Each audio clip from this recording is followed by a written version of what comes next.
I'm already mildly annoyed. Good sir, why is your build buy video for The Sims 4 Barbie Horse Adventure an hour long? What could you possibly say about the pack to warrant a video of that length? This make videos longer to cram more ads in is getting ridiculous. I thought it was ridiculous when the first episode of his Growing Together series had over 5 minutes of pointless rambling filler, but this has to take the cake. Can't wait to watch that. But before we do that, there are a few things I want to talk about on James's channel because it's interesting the lengths people will go to trick people into watching their content instead of, making better content. I covered the first episode of James's Growing Together series in this video, but I'm very interested to see how well the videos did. First thing that I'm noticing is that this series started out with stakes. This is one of those generic how to grow on YouTube things that they tell you to make your videos more interesting. Give them stakes or problems to overcome. We only have 3 days to build a house. Sounds like a Diet Mr. Beast video. This strategy works for people like Ryan Trahan because his videos have real life stakes, but The Sims 4 has no stakes, no consequences, no problems. If you don't build the house in 3 days, what actually happens? Nothing. So when that obviously didn't work, videos had to be framed as build videos. Just how many renovations and house expansion videos does one series need? This worked initially because everyone is a sucker at least once, but after the third or fourth one, viewership dropped off dramatically. Another interesting observation is that this strategy looks like it hurt his actual build videos too, so good job. All this mess is so much easier than sitting down before you record and picking out a few things your family could do during that episode. It's not like you have an expansive gallery with lots of every single type and style you could ever want, making it extremely easy to set up any kind of scenario you might want your family to encounter. No, it's much easier to cut your channel off at the knees and make your audience wary of anything you upload because it might be a trick. The lengths people will go to not put in any effort is just astounding to me. If you have to title a video "Leaving the House" in the hopes that you'll entice people who are sick of your crap to watch your content, I would bet real cash money on the fact that your content is boring. Just out of morbid curiosity, I'm going to take a look at this video. It's over an hour long, so it's going to be a quick look because I don't think my attention span or my brain cells can take James Turner for an hour. Oh my god, it took you 5 minutes to get into gameplay. Do you think your viewers just want to hang out for 5 minutes while you prattle on about nothing? Same thing I said in my Kelsey video where she spends eons decorating, renovating, and changing Sims outfits in the middle of an episode. We see the changes you made to their rooms during gameplay. We don't need a blow-by-blow of all the items you added. Let's check the viewer interest, and I'm not surprised. You don't even get out of the flatline graveyard until 9 minutes into the video. It's astounding to me that creators will ignore all the information audiences give them, all the information YouTube gives them, and actively hamper their growth on the platform. Immediately when James changes household, the viewer interest goes up. I wonder why. Who would have thought that if you do something different, people might actually watch? How's that 10-year-old mac and cheese treating you?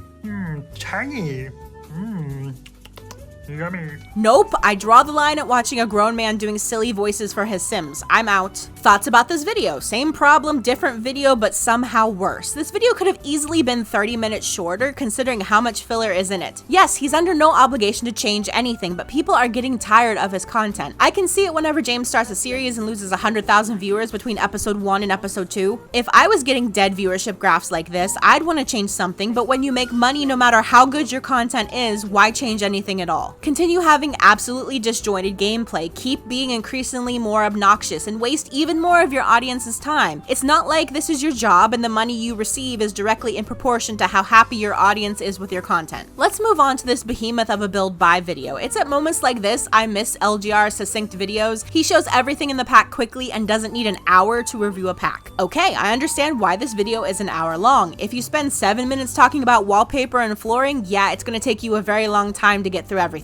Here's a thought. How about you place down one wall per wallpaper and then place a wall in a line behind each one that shows off all the colors? Then you can do an overview of each type of wallpaper, say what colors you like, and your audience doesn't have to watch you go through all the swatches, trying to figure out which ones you like so you have something to say in this hour-long video. It might just speed up the process a little bit and save you some time and your audience some time. Also, maybe don't start a drinking game where you drink every time he says the word rustic because you're gonna have a bad time. I'm gonna skip columns, foundations, stairs, fencing, windows, and doors because everyone else did and literally who cares. It does not surprise me that the most played part of this video is when James actually gets to the stuff for horses, you know, the whole point of this pack. I'm glad he shows off the barrels, but would it have been too much to ask putting in some footage of a horse actually using them? I know this is just a lazy build buy overview, but people want to see how these items function. Wow, James, talking about the little decorations you can put on these ranch signs for 2 solid minutes. I'm so glad you took the time to check a bunch of decorations from other packs and see if they would slot onto the ranch sign. line. This video is so bloated, I don't know how anybody can watch it. And that's where we're leaving this video because I have no desire to go room by room through a build you created so you can show off all the items. My interest is dead at this point. How about we move on to the first episode of his Rags to Ranches gameplay? I couldn't help but notice that you placed your first Rags to Ranches video on the front page of your YouTube channel so that anyone who comes to your channel gives you a free view. In case you ever wondered how some channels get views, this is how they do it. This is how Kelsey got her 100 Baby and a Cult Baby series to 1 million views. This is how Deligracy does it. Just place a video on the front page and rack up free views. That's probably a contributing factor to James getting so many views on his first Let's Play video and then hundreds of thousands of views disappear because they weren't real views or real viewers in the first place. That's why YouTube cares about watch time. You can't fake watch time. Let's look at the viewer interest for this video. Well, the most played part is the beginning where James shaves his face, not surprising. There's a little bump where he finds some really expensive wine in the prairie grass, then when Lady is talking to her horse, and finally when the horse is inside the house for some reason. Wow, most of this video is flatter than a pancake. Lady doesn't go anywhere for 6 minutes, so I hope you like staring at brown dirt. Most of this video is just running all over the world looking for prairie grass. Exciting.